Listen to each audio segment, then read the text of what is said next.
I avui és un dels dies grans d'Alacant, la romeria de la Santa Faç.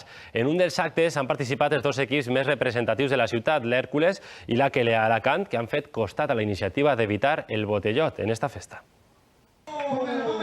L'Hèrcules i l'Aquelea Alacant no han volgut faltar a la cita per una Santa Faç saludable, una iniciativa perquè els més joves elegisquen viure la festa des d'un altre prisma molt més esportiu i allunyat de l'alcohol.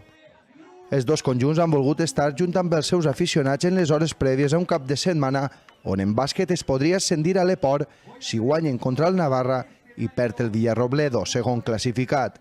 Os animo a todos a ir al Pedro Referrandi el sábado a las 8 y si ganamos y el segundo pierde, pues tendremos el ascenso ya hecho. Per la seva part, l'Hèrcules està a un punt d'aconseguir matemàticament jugar el play-off d'ascens a segona.